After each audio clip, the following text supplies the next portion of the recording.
Hi friends, Selvendran YouTube channel.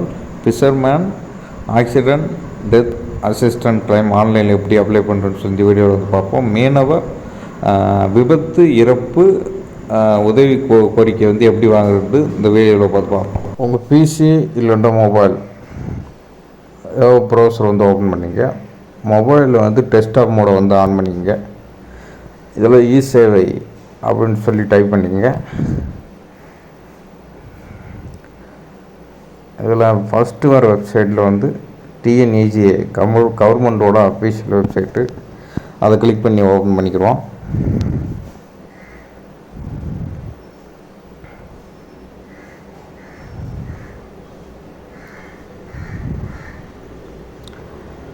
இதை வந்து TNEGA government official website இ சேவை. இதில் வந்துட்டு இங்கிலீஷில் பர்சனல் மாற்றிக்கோங்க. இதில் சிட்டிசன் லாகின் சொல்லி கீழே இருக்கான். சிட்டிசன் லாகின் அதை வந்து கிளிக் பண்ணிக்கிறோம். அதில் வந்து யூசர் நேம் பாஸ்வேர்டு கேட்கான். யூசர் நேம் பாஸ்வேர்டு இல்லாதவங்க கீழே நியூ யூசர் சைன்அப் கேர்னு சொல்லியிருக்கேன். அதை கிளிக் பண்ணிக்கோங்க. இதை வந்து உங்கள் யூசர் நேம் பாஸ்வேர்டை வந்து க்ரியேட் பண்ணிக்கலாம்.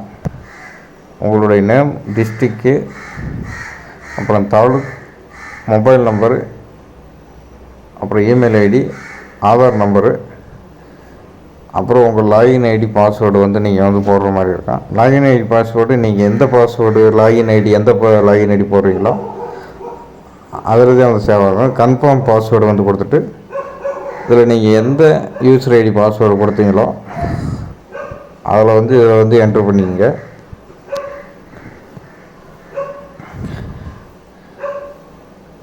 இதில் உங்கள் நேம் வந்து ஆல்ரெடி இருக்குன்னு வந்து காட்டுச்சுன்னா முன்னாடி இன்சல் போட்டு டாட் வந்து வச்சு கொடுத்துங்க. யூசர் ஐடிக்கு வந்து பாஸ்வேர்டில் வந்து ஒரு கேபிட்டலரு, ஒரு ஸ்மாலரு, ஒரு ஸ்பெஷல் கேரக்டர், நம்பரு, ஒரு 2-3 நம்பர் வந்து கொடுக்குற மாதிரி தான். அந்த டிஜிட்டில் வந்து பாஸ்வேர்டு கொடுத்துங்க. இதில் கீழே இருக்கிற கேப்சா வந்து என்ட்ரு பண்ணிவிட்டு லாகின் கொடுத்தீங்கன்னா கவர்மெண்ட்டில் எல்லா வகையான சர்டிஃபிகேட்ஸ்லாம் வந்து வாங்கிறதுக்கான வெப்சைட் இது. இதில் வந்து கீழே வந்து ஸ்க்ரோல் பண்ணிட்டு வந்து வாங்க. தமிழ்நாடு ஃபிஷர்மேன் வெல்ஃபேர் போர்டுன்னு சொல்லியிருக்கான். அதை வந்து நீ வந்து கிளிக் பண்ணிங்க. தமிழ்நாடு ஃபிஷர்மேன் வெல்ஃபேர் போர்டு இதில் வந்துட்டு 207 ஆக்சிடெண்ட் டெத் அசிஸ்டன்ட் இருக்கான். ஃபிஷர்மேன் ஆக்சிடெண்ட் டெத் அசிஸ்டண்ட் அதை வந்து கிளிக் பண்ணிங்க. ஏதாவது ஒரு ஆக்சிடெண்ட்டாக ஏதாவது ஒரு ஒன்று நடந்தாலோ வந்து அதிலேருந்து இது மூலிமா அப்ளை பண்ணி கொஞ்சம் அமௌண்ட் வந்து கிளைம் பண்ணிக்கலாம். இப்போ வந்து உங்கள் ஏடிஎஃப் ஆஃபீஸ் வந்து செலக்ட் பண்ணிக்கோங்க. அடுத்து உங்கள் டிஸ்ட்ரிக்ட் வந்து செலக்ட் பண்ணிக்கோங்க. அடுத்து உங்கள் மெம்பர்ஷிப் ஐடி வந்து இதில் போடுற மாதிரி இருக்கும். மெம்பர்ஷிப் ஐடி வந்து இல்லாதவங்க வந்து எப்படி மெம்பர்ஷிப் ஐடி வாங்குறதுன்னு சொல்லி ஒரு வீடியோ போட்டிருக்கோம். அந்த வீடியோவை பார்த்துக்குங்க. அடுத்து வந்து இதில் வந்துட்டு உங்கள் டீட்டெயில்ஸ்லாம் வந்து என்டர் பண்ணுற மாதிரி வந்து இருக்கும். அதில் வந்துட்டு மெம்பர் நேமு, அடுத்து மெம்பர் நேம் தமிழில் வந்து கொடுக்கணும். ஃபாதர்ஸ் நேமு, இல்லை இப்போ பெண்களாக இருந்தால் ஹஸ்பண்ட் நேம் வந்து கொடுத்துக்கலாம்.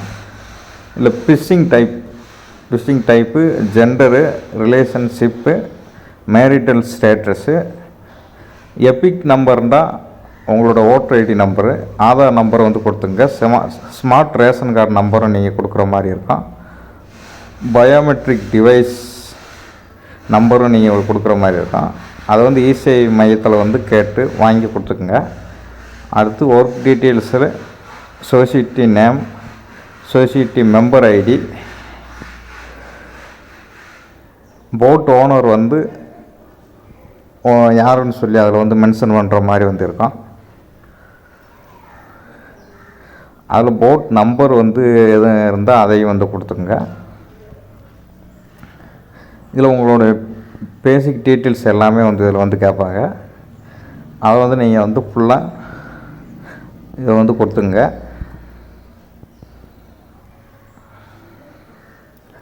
அடுத்து work details, society name, society member ID, எல்லாமே கேட்டிருப்பாங்க.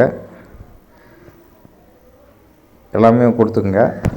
யாருக்கு வந்து அப்ளை பண்ணுறீங்களோ அவங்களுடைய ஒரிஜினல் டாக்குமெண்ட்ஸ் எல்லாமே வந்து லாஸ்ட்டில் அப்லோட் பண்ணுற மாதிரி வந்து இருக்கும். அதனால் ஸ்கேன் பண்ணி வச்சுக்கோங்க. கீழே வந்து ஸ்க்ரோல் பண்ணிட்டு கொண்டு வந்தீங்கன்னா அதில் சேவ் அப்ளிகேஷன் டீட்டெயில்ஸ்ன்னு இருக்கும். எல்லா டீட்டெயில்ஸையும் கொடுத்துட்டு சேவ் கண்டினியூ கொடுத்துருக்கேன். அடுத்து வந்து அட்ரஸ் டீட்டெயில்ஸில் வந்து பெர்மனண்ட்டான அட்ரஸ்ன்ற தனியாக இருக்கும், டெம்பரரி அட்ரஸ் தனியாக கொடுக்க வேண்டியது இருக்கும். உங்களுடைய சொந்த ஊருடைய அட்ரஸ் வந்து கொடுக்குற மாதிரி இருக்கும். இப்போ டெம்பரரியாக நீங்கள் வேலை செய்கிற இடத்துல அட்ரஸையும் வந்து நீங்கள் வந்து இதிலே வந்து கொடுத்துக்கலாம். அதனால் வந்துட்டு ஒவ்வொரு டீட்டெயில்ஸ்லாம் வந்து கொடுத்துட்டு சேவ் அப்ளிகேஷன் டீட்டெயில்ஸ்னு சொல்லி கீழே வந்து அதை வந்து கொடுத்துங்க. அடுத்து பேங்க் டீட்டெயில்ஸ் வந்து bank passbook, IFSC number, branch எந்த இதில் வந்து இருக்குது, இது எல்லாமே வந்து கொடுக்குற மாதிரி இருக்கும். அடுத்து உங்களுடைய பேங்க் அக்கௌண்ட்டை கொடுத்துங்க, வேறவங்க பேங்க் அக்கௌண்ட்டு கொடுக்குறீங்க. அடுத்து வந்து ஃபேமிலி மெம்பர்ஸ் டீட்டெயில்ஸ் கொடுக்குற மாதிரி இருக்கும். உங்கள் ஃபேமிலியில் வந்து எத்தனை மெம்பர் இருக்காங்களோ, ரேஷன் கார்டில் எத்தனை பேர் இருக்கோ அந்த நேம் போல் கொடுத்துங்க. அடுத்து நாமினி டீட்டெயில்ஸில் வந்துட்டு உங்களுக்கு வந்து நாமினி வந்து யாரோ அந்த டீட்டெயில்ஸ் எல்லாமே கொடுத்துங்க. இதில் இந்த அட்டாச்மெண்ட்ஸுன்னு சொல்லியிருக்கோம். இதில் சேவ்ன்ட்டு கண்டினியூ கொடுக்க உங்களுக்கு இந்த டீட்டெயில்ஸும் ஆட் பண்ணுற மாதிரி இருக்கும். இதில் அந்த அட்டாச்மெண்ட்ஸுன்ற இடத்துல தான் வந்து நான் சொன்ன Aadhaar card, ration card, voter ID, உங்கள் மெம்பர்ஷிப்பு ஐடி எல்லாமே வந்து அப்லோட் பண்ணுற மாதிரி இருக்கும். அப்லோட் பண்ணிட்டீங்கன்னா நாமினி டீட்டெயில்ஸில் வந்துட்டு அவங்களுடைய டீட்டெயில்ஸ் எல்லாமே வந்து கொடுக்குற மாதிரி இருக்கும். அவங்களுடைய மொபைல் நம்பர் வந்து கொடுக்குற மாதிரி இருக்கும், அவங்களோட அட்ரஸ்ஸு. அடுத்து இந்த அட்டாச்மெண்ட்ஸ் இதில் தான் நான் சொன்ன மாதிரி, ஏற்கனவே சொன்ன மாதிரி எல்லா டாக்குமெண்ட்ஸும் வந்து நீங்கள் வந்து இதில் அப்லோட் பண்ணுற மாதிரி இருக்கும். இது எல்லாமே ஒவ்வொரு இதில் இருக்குது. நான் வந்து ஷார்ட்டாக வந்து வீடியோ வந்து ரொம்ப லென்த்தாக இருக்கிறதுனால ரொம்ப ஷார்ட்டாக வந்து சொல்கிறேன். நீங்கள் வந்து அப்லோட் பண்ணுற ப்ராசஸ் வந்து கொஞ்சம் எக்ஸ்ட்ரா வந்து இருக்கும்.